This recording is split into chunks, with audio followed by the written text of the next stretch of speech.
Hello, hello, here we go. It's the Copite Podcast.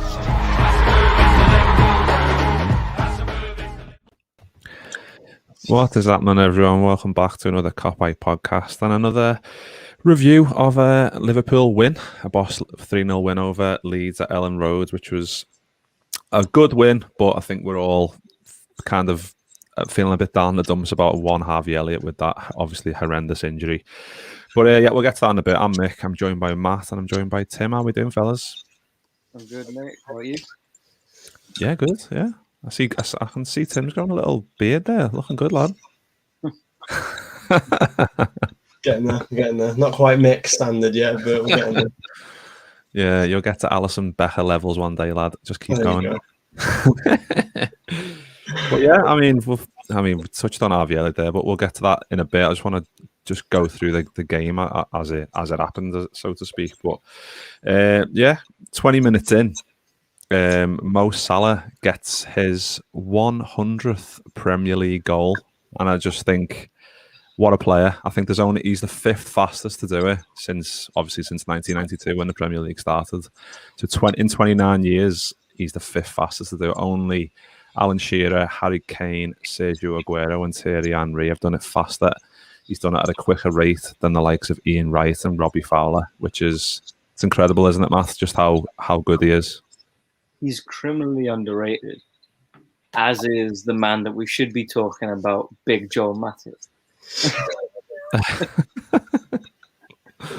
No, but yeah, Salah's mad. The fact that people still somehow think that he's a flop or he's gonna flop or he's a 1 season, 2 season, 3 season wonder, and he just keeps doing it and doing it and doing it, and it's crazy to think that he's a winger but he scores so many goals.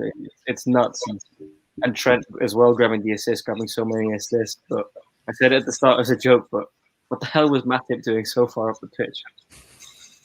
Yeah, I mean, to me, it was boss to see, wasn't it? Matip just going, there's no ball on, fuck it, I'm just going to run and just take people on. But that's why we love him, because he does do that, and he's really effective when he does it, isn't he?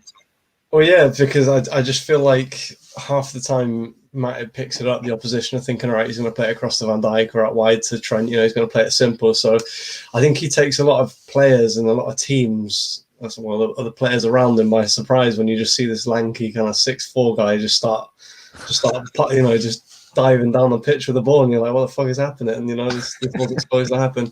But yeah, he's brilliant, and it's just another facet of his game that's underrated and doesn't really get talked about until he does something like that, Yeah, I think he's just, yeah. I mean, the longer he stays fit, the better. I mean, we're all like kind of going, he's played every game now, hasn't he? So and he looks nice and fit, sharp, and whatever else, and he's doing well. We just need him to stay fit, because obviously, I mean, we still haven't seen Kanate yet. We've seen Joe Gomez for about 2 minutes against Burnley when he came on at left back. But apart from that, Joel Matip and Van Dijk have forged that partnership, haven't they? And I mean, why would you break that up at the moment? Because they're doing fucking amazingly well, aren't they? But like you said there, Matt, the goal for Salah was another assist for Trent, and it's only his second of the season. But I've got another stat for you. It was his 35th in his career so far. Only Cesc Fabregas, Wayne Rooney, and Ryan Giggs have made more assists at a younger age, and he's done it at a younger age. He's made that many more assists than Beckham did. I think Beckham was like a year older when he made his 35th assist in his career. So that's just, it's mad, isn't it? Like we're saying these stats like that, like Salah would being better at a better rate than Ian Wright and Fowler, and Trent's making more assists than David Beckham at a younger age. It's just craziness, isn't it? It's not just the younger age fact. It's the point that every lad that you mentioned there is a midfielder or a striker, and this guy's doing it from fucking right back. It's a bit nutty. Yeah. It's a bit mad. Look, he's incredible. He's definitely one of the most important parts of our game, but I'd say he's probably up there as being the most important part of our game, just because when he's not there, it's noticeable in our attack.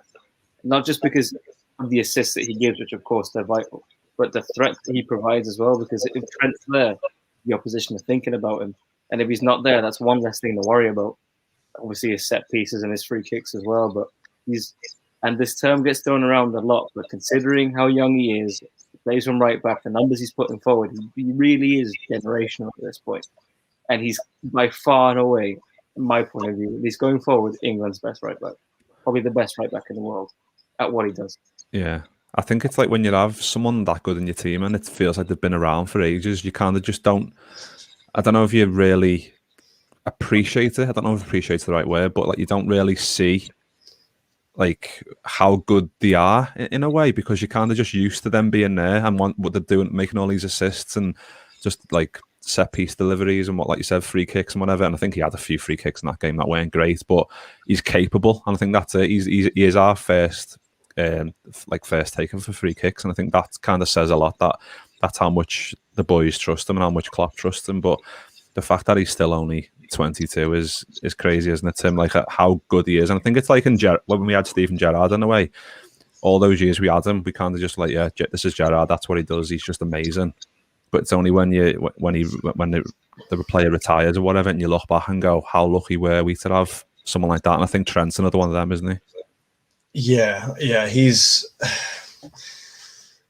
I think Matt's picked the right word there. I think generational is probably the right term for him at this point. I think that at the age of 22, having won a Premier League and a Champions League and been to 2 Champions League finals, made Ronaldo switch wings in that Champions League final as well, because he was getting nothing down that flank when in that first Champions League against Madrid that we lost. I know obviously, it wasn't the result we wanted, but Ronaldo certainly didn't look like Ronaldo of the Real Madrid years, because and it's something that he doesn't get enough credit for is his defending. I think that having that back four, back in place and regularly starting again, you can see the difference it's made. We've conceded 1 goal in our first 4 games, and it's no longer like a team crosses halfway and you're like, oh crap. It's a team crosses halfway and you're like, you're gonna have to do a whole lot more before you even start thinking about you're going to get a good chance at scoring. So for me, it's he's starting to do it both ways at an elite level. He's always gone forwards and at an elite level, but obviously he seems to have taken that criticism of his defending personally and really taken to improving it. He's beefed up a bit. Certainly since the first time he made an appearance at Liverpool, he's beefed up. He's able to kind of handle those more physical wingers now more effectively. But the guy's just he's unreal, and the fact that you can have another 10 years of production at this level, this kid is just he's unbelievable. Yeah, I mean he's captain elect, isn't he? At some point he's gonna get back, and I can't wait for it. I mean, like Dan James came on towards the end and he was like nice and fresh, and like he tried to go by Trent a few times and Trent was like, nah mate, fuck off, you little man, get away. How tricky when it comes to like squad numbers and stuff like that. I don't like seeing ridiculous matches like a 9 at centre back or anything. But if Liverpool wanted to give him the number 8 and keep him at right back, I'd be okay with it. And what about Naby, lad? When Naby passes on. Passes on. That is next injury.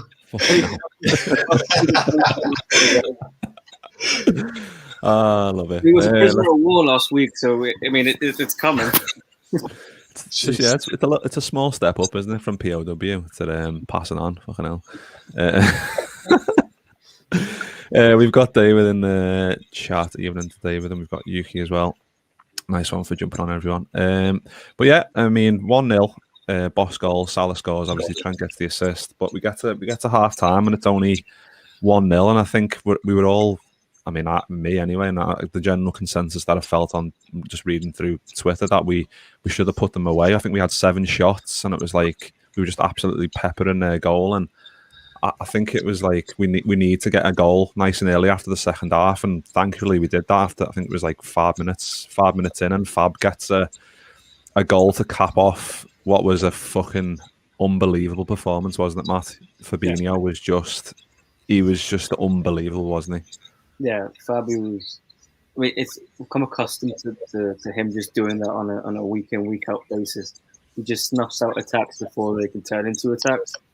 But alongside him as well, like Thiago, and I know that you're going to wax lyrical about him later, but he was equally just as brilliant. He did what I think he finally did what he was brought in to do, which is just control the game, and Fab did that as well. And he is the Hoover, because Leeds, as frantically as they attack, he was just there, regardless of how slow or like speedily challenged he may be. Like he was there to cut out everything, and then his passing is superb as well. And obviously, it was nice for him to get the goal given the shit month that he's had. Yeah, exactly. Yeah, it was well deserved. Yeah, I think Tim, he's just he makes it look easy, doesn't he? Like Matt said, like the way the positions that he takes up are just like perfect to kind of block those, like what would be probably a good through ball, and he's always there, just like Matt said, hoovering up, and he just can sense that danger. But he's just so. That's why he's the best for me in that position, because he's got that nous, the positional sense. He's got the athletic ability to cover the ground and those long legs, and then obviously when he's on the ball, he proved that he can score, but he's also got the distribution to pass it out from there, and he's just got a perfect all-round game, hasn't he? Well, I think what he is the perfect defensive midfielder for Klopp's system, because when you have three attackers and two midfielders who press so high and so quickly and don't give you any space to breathe, and you want to play the quick pass, he knows where you're going to pass it, and that's what makes Liverpool so impossible to break down from when you pick up the ball or from when we lose the ball in the opponent's half. The reason we're so good going backwards is because not only have you got to get past the press, if you do break the press, Fabinho is the first guy and he's going to intercept the pass that broke the press. So for me, he's the first line of defense. He makes everyone else more comfortable, and we've seen the impact he has in the midfield. We saw it late last season, those last 10 games when he got moved back into the midfield, and that Fabinho and Thiago partnership is just, it's something spectacular, and I can't wait to see more of them two and Henderson in the midfield. And I know we haven't seen them start like that this year, but I assume that next week we will be. In fact, we might even be on Wednesday. I would assume that would be the starting trio in the midfield on Wednesday. But the guy's he's spectacular, and for me, he's almost a bit of a footballing genius in the way he's just got a nose for the ball, and he just knows where it's going to be, and he's so grown up as a player. He's I mean, you draw these comparisons to Fernandinho and all these other central defensive midfielders, but he's more grown up than them in the fact that you never ever think he's going to put in a challenge that's going to get him sent off. Once he's on a booking, he's never going to put in a challenge that's going to put him at risk of a second booking. He's this this super adult kind of controlling midfielder, and he allows the other two midfielders in Klopp's system to do exactly what they need to without any hesitation or any worry that they're gonna there's going to be a mistake behind them. So he's perfect. Yeah, he reminds me a little bit of Sergio Busquets in the fact that you rarely see him sprint. He's usually just in the right place at the right time, and there's a point in you do that enough times and it stops being lucky. It's just a skill that know where it's going to be, and you're either there to cut it out or you're positioned well enough to make the attacker go a direction that he doesn't want to go in. So he. Like Tim said, he's perfect for Liverpool, because if you're wanting to get to Liverpool's goal as quick as possible, and there's this just because he's a mountain as well, he's a big guy. There's a big guy in the way that you don't fancy trying to get to. It's just going to slow everything back down. So he's perfect. Yeah, I mean, I think he got that booking 16 minutes. He got a booking, and it's like years gone by, maybe like a Mascherano, for example, or maybe Momo Sissoko, someone like that, like similar ilk to Fabinho. If they got a yellow card, maybe first 20, you'd be like, oh, fucking hell, they might have to come off on 60 odds just because they're going to keep throwing challenges in, and the ref might have enough of that. But it seems to kind of like focus Fabinho.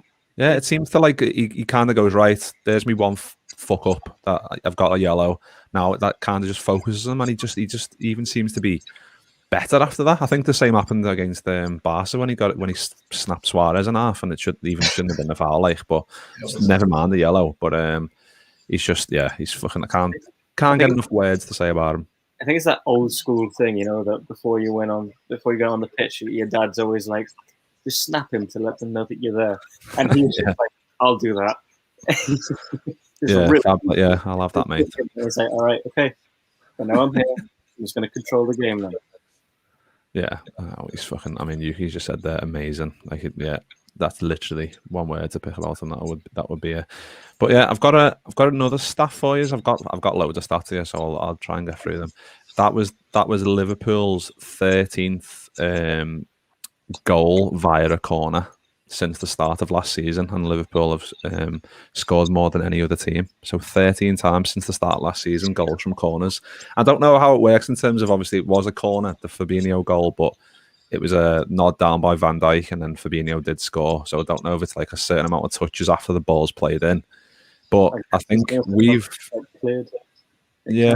we've always notoriously, well, I have anyway, thought that we're not very good at corners, and I think you see stats like that. Obviously, especially when you've got Van Dijk and Matip in there, I think that adds obviously a huge extra dimension. Obviously, when we had Nat Phillips as well, but I think we take more risks, don't we, when we've got Van Dijk and Matip there, because they're quick enough to get back in time as well, in terms of stopping any counter attacks and whatever else. But yeah, I mean, I think it was 5 minutes after or 10 minutes after that goal, then the bit we just touched on the start of the pod about Harvey Elliott. It killed the game completely, because after that injury, it was kind of just that we might as well end the game there as it was, because the whole energy was sapped, and you could see straight away the tackle went in. It wasn't a bad tackle in my opinion anyway. It was kind of like he's just hooked his leg round, hasn't he? And then I think it was like his landing knee is like kind of trapped Harvey's like ankle, and it's just like, obviously if that happens, then there's no other outcome than your ankle getting snapped, unfortunately. But you could see like Salah was distraught, and then there was Konate. It cut to Konate and Curtis Jones on the bench, and they were just like devastated, because Tim, he's been so good, hasn't he? Like he's started 3 Premier League games in a row now, and he starting especially against Burnley and Chelsea, but then to get put in again against Leeds at Elland Road with a full house over the captain Henderson. Klopp just trusts him so much, doesn't he? And it is a shame that I don't know how long he's going to be out for, but he's going to be a big miss, isn't he? Yeah, I mean, I've read reports that, judging by it's an ankle, dislocation and potentially a fracture, it'll be 3 to 4 months before he's back up and running again. I mean, we saw the horror injury, the one to the Everton player. I can't remember what his name was, but the Son tackle. And he was back up and running the same season. So Gomez, was it? Gomez. Yeah, that's right. And he was back up and running the same season. So I think we'll be expecting him back probably New Year, January time. But obviously, significant time missed for someone who's been unbelievable as an 18-year-old, and another guy who, just talked about Fabinho being the ultimate adult on the pitch, but for Harvey Elliott, the composure he has at the age of 18, the willingness to get on the ball and run at players and try and pick out the right pass, and just the ability he has is absolutely spectacular. And a lot of Liverpool fans would have been following him last year at Blackburn, and I've seen a lot of people posting about him, and a lot of opposition fans talking about, oh yeah, but it's in the Championship, all these other wonder kids are doing it in the top leagues in Europe. And I think we all had a sense that Harvey Elliott was going to step into this Liverpool team and have an impact, but we thought it was going to be off the bench. I don't think anyone thought that this kid was going to come in and start taking starting places off of anyone, especially when you've got a midfield with Thiago and Henderson and Keita and all these established stars in world football. But he's walked right in, and my God, he's not missed a step. He's been absolutely unbelievable for an 18-year-old to come into a squad with the depth or especially in the midfield, the depth that it has, and be able to just step right in and take it in a stride. He's just been epic. I can't wait to see him back on a football pitch. Yeah, it's. I mean, we were talking, weren't we, Matt, before we started, and you said that you're still a bit down about it, and the result doesn't quite seem as like going away to Leeds, full packed house, and beating Leeds 3-0. We should be like jubilant, like we're like picking up these wins still, and we're getting a bit of momentum in terms of showing the rest of the league that why are we getting underestimated, because we're still fucking one of the best in the league and in Europe, and that kind of just tarnishes a little bit, doesn't it? Yeah, I should be buzzing a lot more than I am. The injury definitely like subdued all that, and even today I'm still a little bit like just because he's been outstanding. Like, I don't know. There's not much more I can say apart from what Tim said, but he's been brilliant, and he's been so different to any other midfielder that we've had as well. Like, he's just he's slotted in perfectly. He's not Wijnaldum's replacement. He's what we've been asking for as fans. That Klopp hasn't really. He's done without. We've had a really industrial midfield, and all of a sudden he's putting this kid in who's beating players left, right, and centre, who's advancing with the ball, who's taking pops from distance, who's sliding players in for assists, and it's something that we've called for that we haven't really got, and now we've got it, and it's just been taken away after 3 games. But I'll agree with what Tim said, because I didn't expect him to start. We were before the Burnley game, we were talking about, when will he start? And I said, maybe January. And just 12 hours later, he was starting. He'll be missed, and I'm sure that Liverpool's recovery team is great. You've seen how Van Dijk's come back. We've seen Keita looks fitter than ever. Ox looks good as well. So they know what they're doing in terms of the medical department. So hopefully he comes back strong, and hopefully he comes back quick. But I'm hoping for January, but we'll see. Yeah, I think, like you said, we've always missed maybe a little bit of creativity, like you said, and that you've just hit the nail on the head. Like having the likes of Thiago and Elliott in a team like that, and to kind of go to Elland Road and set up like that was a big call from Klopp, and I think but paid off perfectly, didn't he? Obviously, like I said, Fabinho was just cutting those passing lines, and like Dave just said there, Fabinho and Thiago yesterday, and just they were just tremendous, and Harvey Elliott just complemented that perfectly, the way that he carries the ball, and he's always on the front foot, he's always going forward, he's always looking for the passes on, he'll try it, and I really admire that, especially a young kid, because you could get yourself into a bit of a huff if you're playing those passes and they're not coming off. You could get yourself down a bit and think, oh fucking hell, it's not going for me here. But even if it doesn't, he still keeps going, and I think that's what you need, especially, and to be like a creative midfielder, you need to know that sometimes it might not happen, but he more often than not it does happen for him, because he's that good. And like you said, I can't wait till we get him back, because he's going to be a big miss, I think, and let's hope. I mean, it's a big chance, isn't it? For maybe the likes of a Curtis Jones, who was on the bench yesterday, and there's definitely options there for us. And I think obviously Curtis Jones will be looking at that going, obviously devastated for his mate, but it's a big opportunity, especially with the Milan game coming up on Wednesday, that he wants to make a name for himself as well, because he hasn't even had a game this year, has he? So yeah, I mean, it's what I said to you before, like in a weird way, like with Elliott's injury, obviously it's a massive negative, but there's 2 semi-positives that you could take from it. Firstly, it's sort of come at the perfect time for Liverpool in terms of who we have available. For the first time, we have every midfielder in the squad is fit. There are replacements. We're not looking to shift someone out of position. We're not looking to change formation. We have Keita, Ox, Jones, Henderson, Milner. We've got 5 there to replace 1 position. So there is players to cover for Elliott, and hopefully that stays the way. And secondly, with breaks such as this, they sound a lot worse than they actually are. Like if a leg break or an ankle break, it'll heal a lot quicker than a ligament injury. So we got off quite lucky that he didn't. Or for now, we know of, he hasn't ruptured any ligaments, because that would have been horrible. Yeah, well, that would have been probably a season ender, wouldn't it? Which is, I mean, if he's back January or February, at least if we're in a good position in the league and Champions League, whatever else, the fact that we could get him to come back in, that adds another dimension to our team once again, because I think he's proved, hasn't he? Even in the short amount of times he's played, in the 3 games that he's played, he's more than held his own, hasn't he, Tim? Yeah. He actually, I mean, it's funny. I don't know if anyone said this before on this podcast, but he actually reminds me a bit of Gardino, as when he first kind of started to really come on as a Liverpool player. Because obviously when we first bought him, he's took a while to get to the Premier League. It was a bit too physical for him, but when he really started to play with confidence, he started to become the guy who was worth 120 million. So to see that out of an 18-year-old is spectacular. And I think he's got that kind of like unwavering confidence that you talked about, Mick. He doesn't, if he shoots from 30 yards and he hits row Z, he's going to try it again next time if he's wide open. He doesn't care. He has faith in his ability, and that's spectacular to have at 18, especially when you haven't had a run in this team.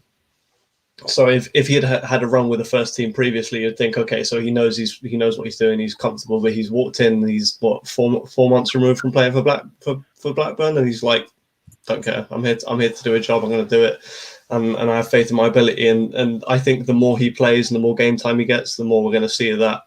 that ability, and he's to be that good at 18 is, yeah, I can't wait to see him back on the football pitch. Genuinely, put it this way: if I know we brought him back off a loan, but if we signed him for 60 million and his name was Fernando Filippo, the fan base would be like, "We've won the Premier League. We've had this fantastic. We've won the transfer window. He's unbelievable." But because he's Harvey Elliott, he's English, and he's 18, and he's come. We bought him for however much it was from Fulham. We're not going to get that reaction, but he's well worth 50 or 60 million, or if he continues upwards in the trajectory he's going, he's definitely going to be worth more. So I wouldn't trust a Fernando Filippo. I could see the flop. Yeah, I think it's all about perceptions, isn't it? Like you said, if he was a 30 million signing from Fulham and he was more of an established player, you'd be like, yeah, this player is going to come in and do bits. But the fact that went out on loan and done well for Blackburn, and people kind of, I think it was, I can't remember what journalist it was that kind of broke the news that he was staying, and I remember reading through the comments on that tweet like, no, what are we doing, wrong choice, he needs to go back out on loan, he's not ready, blah blah blah. And I was like, look, I'm going, you might be right, but if you don't give him I'm not to say like if you don't give him a chance this year, then he wouldn't have ever got a chance. If he would have went out on loan, he would have got a chance next year, definitely. But it was kind of perfect. Like when Adam left, there was a spot free in that regard on the side of that three in a midfield three. And I think people maybe didn't think that he could play that position. I think people just thought he could play the right of a forward three, like the Salah position, which he could do. But I think that in that role as the right of a three, I think that's perfect for him, because he's got that space to move in field and kind of, like Klopp says, I saw an interview last week with him, and he said like Klopp just gives him the license to kind of do what he wants, and I think that's why you get the best out of a Harvey Elliott, I think. Yeah, well, that's what he does with Phil, isn't it? He just like Phil does the ball, roam, do what you need to do. I was buzzing that he stayed. I was banging on the Harvey Elliott to stay drum all summer really, and there was a bit of doubt whether he was going to go out or not. But then when we started seeing that Shaq wasn't involved at all in pre-season, it started to become a little bit more obvious that the kid was going to stay. And you know what? Despite the injury, I'm glad he has, because he's been boss these last 3 games, and I'm sure when he gets back, he'll be boss as well. Yeah, I hope it's. We don't obviously want to rush him, but when he is back, then hopefully it's just a case of just slotting straight back in and just crack on with what you were doing beginning of the season. Hopefully we're in a good position and he can kind of just slot back in seamlessly. That'll just be if this season's going well and then he comes in and kind of adds to it and we end up going to win something big, then that'll just be perfect. Like coming back from injury and playing a big part in the team. But speaking of midfielders then, because obviously we haven't touched on the last goal yet, and my boy Thiago got a nice little assist, the 92nd minute. We might as well talk about Thiago before we get onto the Mane, how many shots he had and whatever else. Thiago, who wants to have Thiago, Cam? I'll pass it over to one of you. What did you make of him? Go ahead, Matty, you can go. Unreal. He's so good. And I don't know how people haven't figured out that little juke that he does. He does it every game and it fools everyone. I'm watching it going, he's going to juke him. He's going to do it. And surely these guys are watching analysis and thinking, you know what, I'm not going to. It happens every game at least 3 or 4 times. And he just breaks defenders' ankles. And it's mad. And he's so calm as well. He's perfect. And obviously, when I saw the lineup, I was a bit concerned because Leeds are high intensity, they press high. But he was sort of the perfect anti-Bielsa, because the game was so hectic, and he just sort of put his foot on the ball and was like, "No, I'm going to play the game at my pace, and I'm going to take all of you out of the equation." And he was great. Like even with his assist to Mane, like I didn't expect. I thought he was going to pop it, and then when he just took it, just laid it off like nice and gently. I was like, "Oh, yeah, a bit of class." Yeah, I'm just remembered actually he scored, didn't he, in the first half with that header, and I wish that I recorded the noise that came out of my mouth, because it was a squeal, and I was like, why have I just squealed like a fucking baby there? It's just like Thiago, yeah, and I was like, oh, it's fucking offside, isn't it? For fuck's sake. But yeah, Tim, what thoughts on Thiago? It was just, even like on Twitter, I know Twitter's just a fucking cesspit, and like rival fans just going, "Oh yeah, how many thumbs up has Thiago done this game or whatever?" But Jamie Redknapp, like, I think he kind of summed it up perfectly. Redknapp after the game, he just said, like Matt said, pretty much like he just, when you want that calm head, when everyone around you is just running in circles, like Bielsa, like the team is just mad the way they man mark everyone. Thiago's just getting on the ball and just going right at my speed only, and was just the balls that he plays. It's just at the speed that he does everything. It's like it's quick, but it seems like he's just he seems like no one's around him, and time slows down. And I think that only the best players in the world that you feel that, and he's definitely one of them, isn't he? Yeah, he's a smooth guy, and he's a smooth operator. He's no matter what pace he's going at, he just looks so chilled. He could be sprinting, he could be walking, and you just fancy him going past anyone, wouldn't you? So, yeah, he's settled in. Like I don't know how else to explain it. It's we saw it towards the end of last year. You know, once he finally got that run of health, and there's that string of games where he could play alongside a guy like Fabinho. You know, when he was at his best for Barcelona and for Bayern Munich, he was playing with a great defensive midfielder. So, you know, playing with Fab has unlocked his game again, and he looks like he's starting to feel comfortable, and, you know, returning to that form that everyone had this utmost respect for him when he was playing for clubs like Barca and Bayern. And I think he's just starting to really kind of make his mark now, isn't he? He's starting to really kind of pick up the tempo of the Premier League, and game by game, he's like, all right, I've seen you lot. I know how you lot play, and all that kind of stuff, which makes sense to me that he would have struggled to begin with, because, you know, as we know, as fans of the Premier League know, it's a completely different pace to every other league, and week in, week out, it's difficult for a player to come in and make an impact as they're expected to when they've spent so many years in other leagues that play not so quickly and not as physically.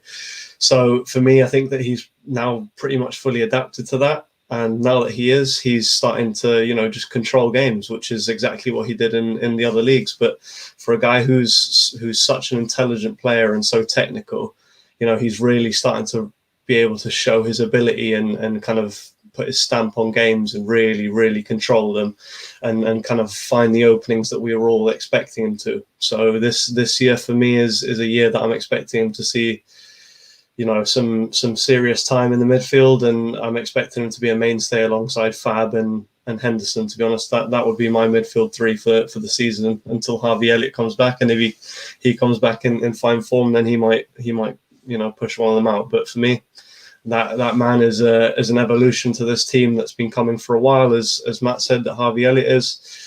Thiago is in a different way, and I think that when he's on the ball, I'm almost kind of trying to look up the screen to figure out where he's trying to play it, and I always get it wrong anyway. Yeah, I love those like disguised passes that he does. Like, it looks like he's going to play a crossfield ball, and then he just cuts it. Like, I don't know. I don't want to get too graphic on the show, but that man does things to me. I just love the way he passes the ball. It's fucking unbelievable. But Amadou just put Boston midfield, and then Paul has just put a comment in. Our defense has only let 1 goal in, 3 clean sheets out of 4 is massive. When do Kanate and Joe get a chance if it keeps going? I think we've got Norwich coming up, haven't we, in the Carabao, which I imagine that'll be the time owner. I don't imagine. I mean, I don't know why you'd do it against the Milan. I know we're at home, so it's a bit more safe in that regard, in terms of if you wanted to change one of them maybe and go with maybe Virgin Gomez. I don't know. I honestly don't know what Klopp's going to do for Milan. What do you reckon, Matt? When the fixtures came out, you know, I thought maybe they're going to get a chance in against Milan. But seeing how they've started the season, I don't think you want to get your group game off to a loss or a draw. I think especially with being at home, you definitely want to win. I'm not saying that we won't win with Joe and Kanate at the back, but we certainly got a better chance of it with Virgin Matic, just because they know each other.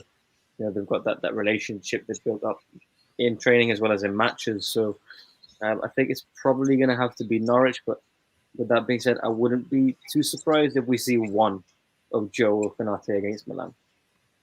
Yeah, I think it wouldn't be a surprise with it, I suppose. I mean, it's difficult because they've done so well, and I don't know if maybe changing that, it might I don't know. Honestly, we've got so many good options now that it's like I'm happy because if he throws Kanate in, I'll be like, yeah, he's a beast. He's done well in pre-season, but then it might be a bit of. I think Norwich is the game that you're looking at. Going, that'll be bed them into that one, and then obviously whoever, if they both do well, then it obviously becomes more of a question for the week after. But as long as we keep Joel Matip fit, then I think he's nailed on, hasn't he, for that position. Though I think that they might keep Matip on this, once a week sort of train, as opposed to start feeding him midweek matches, because he's great when he's fit and he looks like 100% fit at the moment.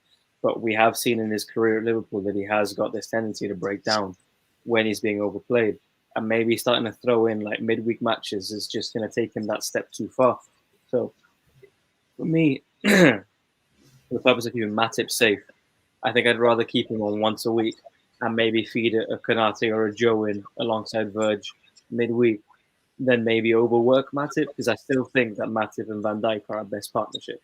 And I'd like to keep that for the season, because although a Champions League would be great, we need to establish a good start in the Premier League, because the league's the bread and butter, isn't it? Yeah, I think that's a good point with Matip. I think tailoring his games maybe. Obviously, so far I don't think we've had a midweek game. It's just been Premier League games, hasn't it? So now that's the first one. It does make sense maybe to take a Matip out for that one. But like Ahmed Red just said, what a problem to have. Love it.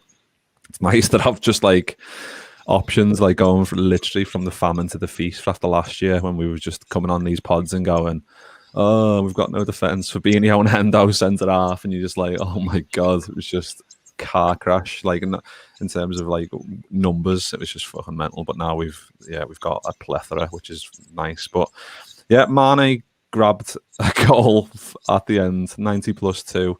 He had 10 shots in the game, and I'm interested to see what you think on this, because I thought he played really well.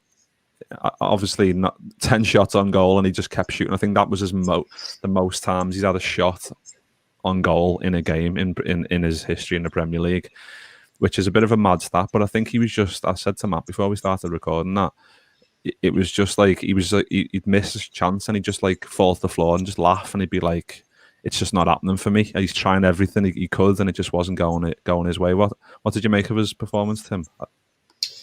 You see, I don't really mind that. I think that the one thing that we want Mane to do is I think what we saw a lot from him last year was that he was a little too flimsy on the ball and not massively aggressive. You always thought that he would shoot and he'd take an extra touch and give it up and all that kind of stuff. So to see him be that level of aggressive and wanting to get that many shots off and wanting that goal and all that kind of stuff, you kind of sat there and went, yeah, that's exactly what we want from a striker. We get our goals from the wings. So if he's not shooting, it's never going to work anyway. So if it takes him 10 shots to score once, he scored once. And for me, that's the most Sadio Mane goal I've seen. A touch and a 360 into the bottom quarter, like it's typical Sadio Mane. The one chance that you fancied him taking and he took it.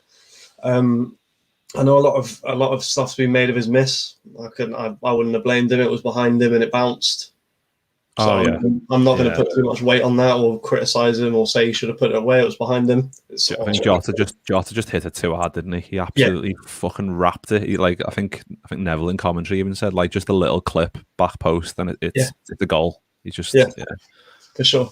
But yeah, no. If there's anything I want to see from Sadio Mane, it's him really, really going for it and trying everything. Because the one game in 2 weeks, let's say, when he scores 2 or 3.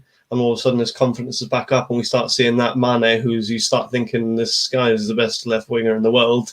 That's the kind of form we want to get him back to. So we don't want him being laid back and not aggressive. We want him trying to push for that form. And the fact that he's now getting in areas where he's able to shoot 10 times a game is already an improvement from last season. And he's already bagged twice this year, isn't he, in 4 games? So it's not like he's all of a sudden not in form, but he's not converting at the rate we normally kind of expect him to, but the only way he's going to get back into that form is going for it. So I'm well happy with it, to be honest.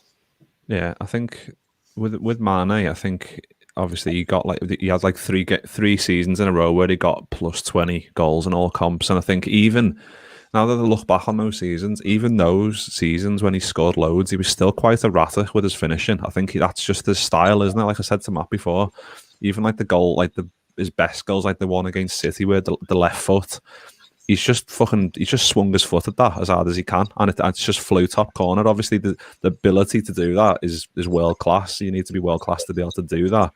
But I just think that's his style, and I think like Dev just said here, like he was persistent, and that's what you like to echo what you said, Tim. Like he tried and finally got his goal, and like he said, Tim, that's what you want from your forwards and your wingers, the ones that you want to score goals. You want them to get in those positions, and I think I'm sure it's like a proper cliche. Like if you don't get in the positions or if you don't shoot, you don't score. Like it's just literally the basics of football, and at least he was trying, and I think it was good to see him get a goal, though, wasn't it, Matt? It was like literally like 30 seconds left or whatever. Or actually, I think there was like 8 minutes at the time, wasn't it? So it was probably like 6 minutes left.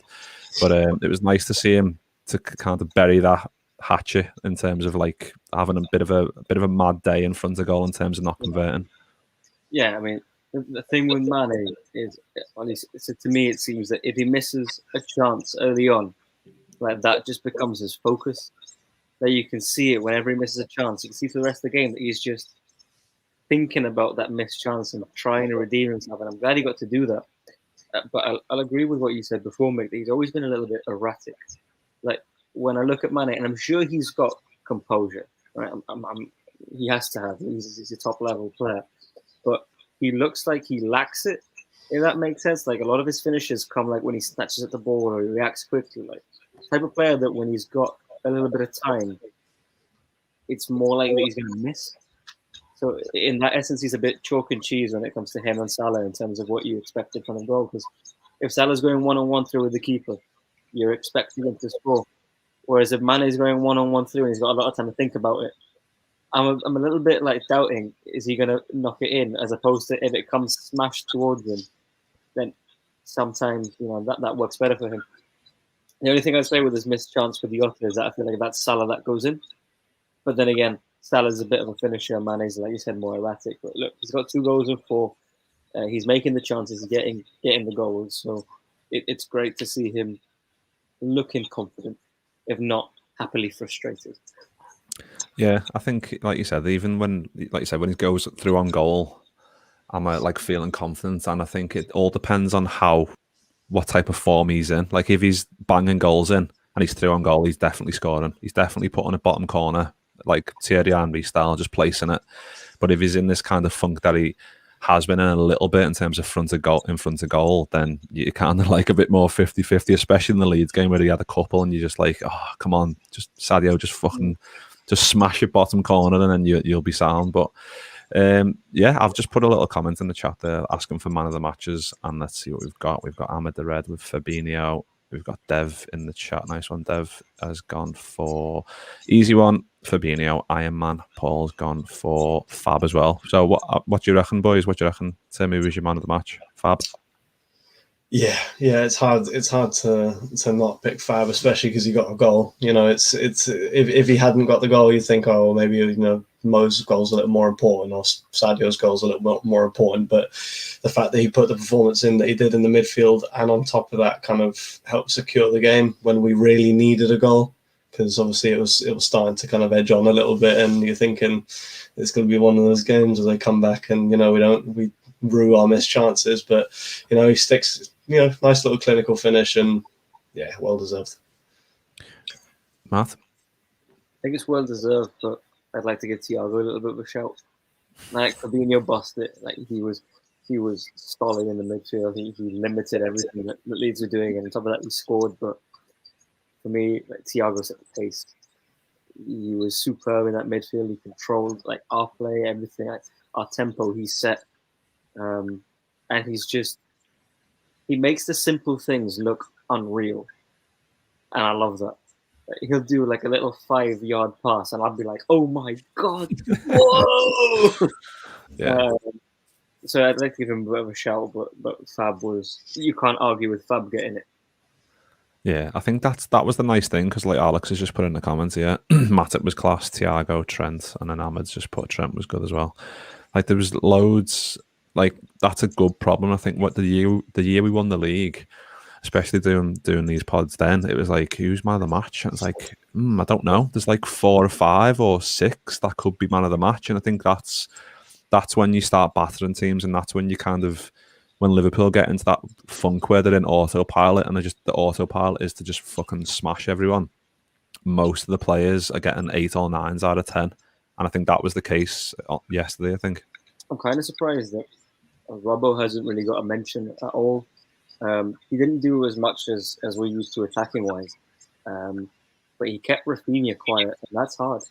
Rafinha is one of the biggest threats. He's probably one of the best wingers in the league, and I know we're getting linked to a bunch of players, but we're also getting linked to him, and that's not because he's bad; it's because he's brilliant. And the fact that he could keep him quiet, it goes a long way to helping Liverpool, get the front foot. Because if you let Rafinha run rampant, you're on the back foot there. Yeah, I think that's a good shout, and it's him. Like Robert, like I think we've just come to expect a certain level from Robbo, but I think after the Chelsea game where he looked fucked, he looked absolutely knackered, and he came off towards the end, didn't he? And obviously he's played a few games for Scotland and whatever, but yeah, he was terrific, wasn't he? He just kept Rafinha so quiet, and he was just quietly very good. And I think usually you see him those bombing runs down the left hand side, but the fact that he kept, like Matt said, kept Rafinha so quiet was just, you just come to expect that from Robbo, don't you? Yeah, I mean, the thing is, at times last year you felt like he was doing, because he's such a leader, and he clearly is all or nothing. He's 110% every time he steps on the pitch. He doesn't do anything half-assed. It almost felt like when Verge went down last year, and he obviously lacked a little confidence in what was behind him. It was almost like he was trying to do a little too much defensively, and he got caught out a couple of times. But I think since Verge has returned, and again, Verge has this calming effect on. This aura exactly on that back line that just seems to be like, all right, like it's all right, you can get beat, like just do your job, and everyone just seems to settle in and be able to do everything at 110%. And I think that he's the guy who's probably benefited most from it.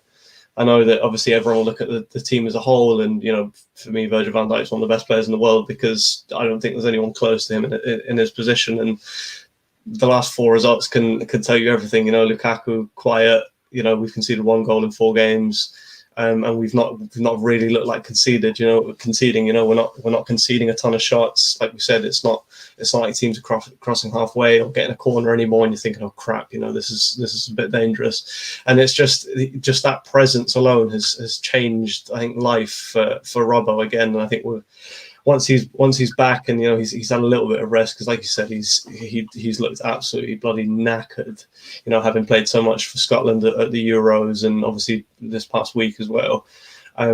But once he's back to kind of being fully, not rested, obviously, because he's in the middle of the season, but once he's able to kind of, get his fitness back up to 100% and get into a regular routine with just Liverpool, I think that we'll be seeing him chase down goalies again and doing all the mad lad stuff that he's always been known for. So, yeah, that left side, I couldn't think of a better left side defensively in world football. Yeah, definitely. I mean, Amador had just put, Robbo wasn't quite back to 100% after his injury, but he's nearly there. Jake, nice one, Jake, for jumping in. Not one bad performance yesterday, other than Mane's finishing. True, to be fair, like we said, he did play well, but he's just, that finishing just wasn't quite there yesterday. But obviously, thank God he got the goal. But as you can see at the bottom of the screen, if you want to go over and head over to calidesigns.co.uk, let me put my teeth in there, shall we? Yeah, I think I had. Well, there we go. You can get your little boss prints. You can get Gerrard lifting the trophy in Istanbul. You can get Salah's celebration against Man United, where Alisson played a boss ball over the top, and then Dan James got absolutely fucking put on his ass, and then Salah scored. You can get t-shirts, but Bobby ones, Van Dijk ones. There's fucking loads on there. So if you go over and enter the code COPIPOD10 on checkout, you can get 10% off anything you want. So I urge to do that because there's fucking loads of box stuff. But we're getting on to fucking an hour here, and I was going to talk about AC Milan, but I just think we should get out of here because I want to go and eat some food. I'm fucking starving. But yeah, nice one, boys, for jumping in. Nice one to Matt, nice one to Tim, nice one to everyone in the comments. There's been loads there. I think I got every one of them.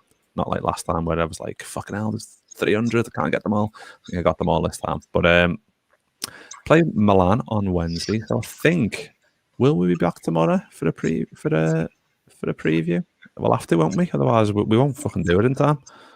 But then you two just will fall off the face of the earth after. I'm all right tomorrow. You'll self-destruct in 3 minutes. So I'm good for tomorrow. We'll see. Yeah, well, it might just be me. We'll see. We'll see what happens. It might just be me and Jay, or it might just be me, and I'll just be fucking just crying to myself in a corner. But yeah, we'll see you tomorrow. Hopefully, we might see. Well, we will definitely see me. You might see Matt. You might see Tim. Nice one to everyone, and we'll see you next time.